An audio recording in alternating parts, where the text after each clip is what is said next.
수업을 시작하도록 하겠습니다. 여러분 박수 청해 주시기 바랍니다.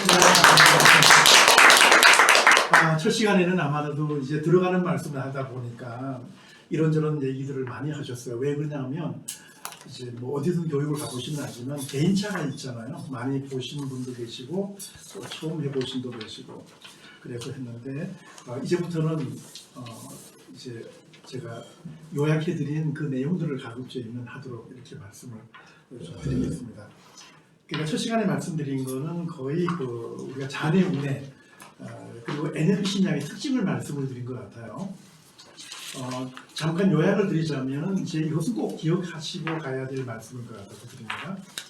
NLP 심리학의 또 심리치료가 다른 기존의 심리치료의 다른 것이 뭐냐면 기존의 심리치료는 대다수가 보면 반드시 그런 건 아니지만 의식의 세계에 머물러 있어요.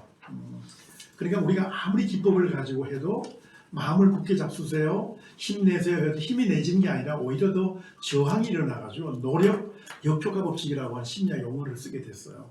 근데 NLP 심리학은 그런 문제를 과감히 해결하기 위해서 운해로 오면 무의식의 상태에서 치료하는 겁니다. 그러니까 우리가 NLP 심리 치료의 성공의 관건은 뭐냐면 얼마나 리더자가 우리가 치료자가 내담자를 통해 가지고 무의식으로 접근할 수 있겠는가, 리드할 수 있겠는가 하는 것이 그분의 능력이 되겠습니다. 이게 많은 훈련과 또 시간이 좀 필요하다. 근데 그렇다고 해서 어려운 건 없어요. 일상생활에서 그냥 실천만 해주시면 되거든요. 그래서 저희는 이렇게 좀 희망을 드립니다. 일상생활에서 내가 환자라서 하는 게 아니라 운의 생활 습관을 들여보자. 늘 다른 사람의 말을 짐작하는 것이 아니라 그 사람의 말을 듣고 또 느껴보고 그 말을 가슴에 담아보자는 겁니다. 맛이 달라집니다. 이러한 NLP 심리학이 기본적으로 갖고 있는 세계관이 있습니다. 그것은 한 30가지 됩니다. 그런데 필수적이고 다 나열하면 굉장히 많은 시간이 되기 때문에 혹시라도 강의할 기회가 주어진다면 그 30가지를 말씀드리는데요. NLP의 전제라고도 하고 책을 보시면 이제 NLP 책을 또 이렇게 사보시면 NLP의 전제라고 하는데 저는 NLP의 세계관, 보는 관점을 말씀드리고 싶었어요. 오늘 짧은 시간에 한 4가지만 합니다. 먼저 지도는 영토가 아니다 하는 말씀인데요.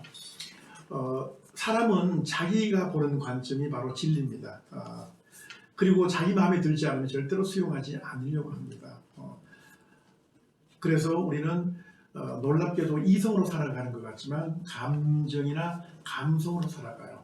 그러니까 당연히 이성은 좌뇌이고 감성과 감정은 우뇌일 수밖에 없는 것이죠. 그리고 때로는 우리가 이성이 우리 인생의 성패를 좌우하는 것 같지만 모든 선택은 다 감정이었어요. 그런데 배우자들 누구 선택하셨습니까? 이성으로 선택한 게 아니에요. 전부 감정입니다. 마음에 들었기 때문이죠. 그런데 이렇게 익숙한 감성이나 감정의 세계, 이게 내 마음의 지도입니다. 그런데 이걸 갖게 되면 좋은 점도 있으나 문제점이 있죠. 세상을 보게 되는 나름대로 신념에 갇혀가기 쉽습니다. 우리 인생이 왜 이렇게 편견과 선입관을 갖게 쉽냐면 각자 다른 나름대로 마음의 지도를 갖기 때문이죠. 그 지도가 부정적인 지도가 있게 되면 거기는 반드시 우울과 공포, 정서불안 같은 것이 나타납니다. 이 지도를 바꾸자 하는 겁니다. 이것이 바로 NLP가 추구하는 목표이죠. 그래서 앞으로는 우리가 내가 보는 세상이 전부가 아니다라고 하는 겸손한 생각을 가질 필요가 있습니다. 내가 가진 지식이 올 전체가 아니다는 겁니다. 이런 편견에 빠지면 굉장히 자기 치료가 어렵습니다. 여기서 해방시켜주는 게 바로 NLP 심리치료다 하는 것이고, 두 번째는 뭐냐면 모든 행동에는 긍정적 의도가 있다. NLP는 긍정심리학입니다. NLP를 배우고 내면화시키는 순간 우리 가슴 속에 있는 부정적 언어와 다른 사람 보는 부정적 시각이 금방 긍정적으로 바꿔버립니다. 이건 예를 들어야 될 것 같아요. 우리 아이들이나 옛날 어르신들이 참 그 아이들을 평가할 때, 우리 또 학교 선생님들도 평가할 때 애가 좀 급하고 좀 안정되지 못하면 너 왜 이렇게 촐란대냐 이렇게 얘기합니다. 그러면 이 촐란된다는 말은 부정적 의미잖아요. 그런데 NLP로 내면화되고 인격 수양이 된 분은 그걸 바로 긍정으로 바꿔버립니다. 촐란된다? 이 말을 긍정적으로 어떻게 해요? 어떻게 하면 좋겠어요? 우리 애가 성급하고 좀 살이 깊지 못하고 이게 촐란된다는 표현했거든요. 그걸 긍정히 표현하면 적극적이다.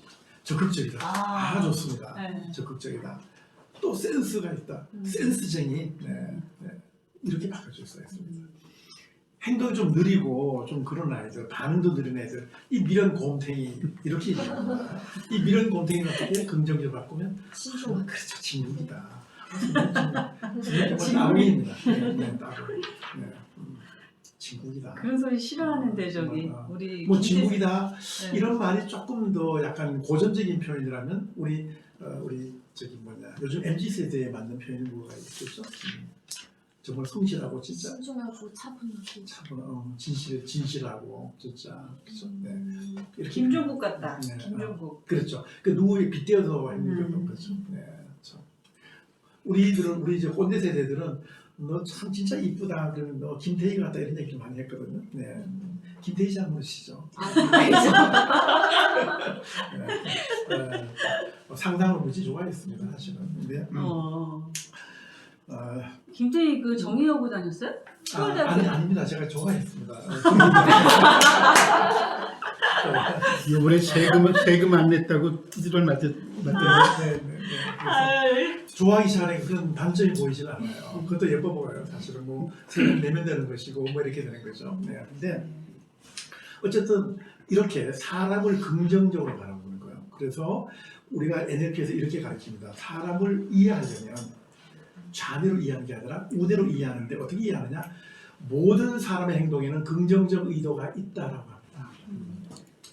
자, 이걸 말을 풀어보면요. 저희 학교에서 참 희한한 일들이 하나 있었어요. 시험 감독을 하는데 보통 아이들 컨닝할 때 감독 선생님 가면 컨닝하던 건 숨겨버리잖아요. 선생님한테 더 노골적으로 그냥 탁 펴놓고 쓰는 애가 있어요. 그 선생님 이게 그냥 이게 돌아가지고 나 시험 감독 못한다고 내려왔습니다. 그러니 당장 누가 방방 뜨냐면 학생부장이 씁니다. 완전 처벌하려고 이제 꺼내가지고. 근데 뭐 당당합니다. 처벌시키세요. 내가 뭐 한두 번 하나? 이 짓을 내가 초장에 붙으니까 학생부장 손들어요. 그거 어떻게 해? 이제 써서 이제 교장 결제 맡들어서 제가 부릅니다. 그것도 NLP를 했기 때문에 제가 또 뭔가 좀 폼을 잡아줘야 돼. 그래서 묻습니다. 너 무슨 컨닝할 만한 너 진짜 너 아마 정직한 사람이지 뭐 더 정직한 사람. 소리로 아마 너 몸을 해고할 수 있다면 아마 간인 부위를 간이 좀 많이 보였을 것 같다. 그래서 애가 좀 약간 쳐다보더라고요. 근데 그래서 무슨 뭐 이렇게 그렇게 뭐 애들 뭐 엿먹으라 할 정도로 그냥 이렇게 쓸만한 용기가 있었는데 그 무슨 사정이 있었느냐 그랬더니 꼭 말해야 돼요. 뭐 이런 표정이야. 뭐 재수없다는 표정이야. 이러다가 한 분쯤에서 말해도 돼요? 이렇게 하는 거야. 뭐 걔 보통 애가 아니죠. 이미 뭐 이렇게 담배를 입술도 새까맣고요. 뭐 입도 뚫어가지고 막 또 그래서 좀 험한 아이기 때문에 저도 말 조심을 했어요. 잘못하면 뒤집었을까봐. 그래서 뭐 사정이 있냐고 했더니 말해도 돼요? 그랬더니 이게 아래로 그냥 말해볼게요. 이렇게 말해봐요. 그랬더니 자기 아버지가 평상시에는 잘 관심도 없다가 시험 때면 되면 성적표 갖고 와라 그래서 그 평가를 하기 시작하는데 평균 45점 정도 되니까 그래도 성적이냐라고 하면서 이번 중간고사 때 20점 이상 안 올리면 다리 몽둥이를 분질러 놓겠다. 부셔버리겠다. 이렇게 험악스러운 표정했어. 그 얘는 뭐예요? 안 되니까. 성적 올라가지 않아서 다리 몽둥이가 부서지면 그거 얼마나 아프겠어요. 그럴 바는 차라리 컨닝에서 처벌받는 게 저는 낫다는 거예요. 사실은. 그러니까 얘는 어떤 긍정적 의도가 있었어요. 다리가 부서지는 아픔을 예방하기 위해서 컨닝했던 거죠. 반대로 요즘에 CCTV에 마트에서 훔치면 다 녹화가 되는데 불구하고 간 크게 훔쳐서 가져가는 사람이에요. 알고 보면 그 훔쳐먹지 않으면 그 집을 다 굶어 죽어요. 살리려고 하는 뭐가 있다? 긍정적 의도가 있어요. 우리가 인간을 왜 이해 못하느냐? 사람 이해할 때 항상 우리는 뭐냐? 먼저 무엇부터 치죠? 도덕적인 잣대를 들이대고 시작합니다. 도덕적인 잣대를 내려놓고 저 사람이 왜 저런 일을 했을 때 어떤 상황이 있었겠는가를 생각해 보는 거. 이게 긍정적이었어요. 그러니까 이렇게 보면 이해 못할 일이 없잖아요. 도둑질하는 데 의도가 있었고 컨닝도 의도가 있었고요. 네. 그렇죠. 이렇게 하다 보니까 학교에서 가출하는 여학생이 많았어요. 특히 여고생들은 가출 많이 합니다. 그래서 제가 어머님들한테 얘들 야단치면 가출합니다. 가출하면 갈 데가 없잖아요. 입혀주고 먹여주고 술집밖에 없잖아요. 네. 그래서 또 제가 학생 지도할 때 술집에서 또 만났어요. 만났더니 걔가 또 저거 하는데 걔가 선생님 지도나 힘드시죠? 술 한잔 하시죠? 걔가 벌써 50대입니다. 제가 파리학 공부를 했으니까. 제가 NLP를 배우지 않았으면 정말 험한 상황이 많이 벌어졌지만 긍정적 의도라는 말 왜? 저렇게 하시면 금방 죽잖아. 집에 못 들어가고 두들겨 패는데 그렇죠? 네.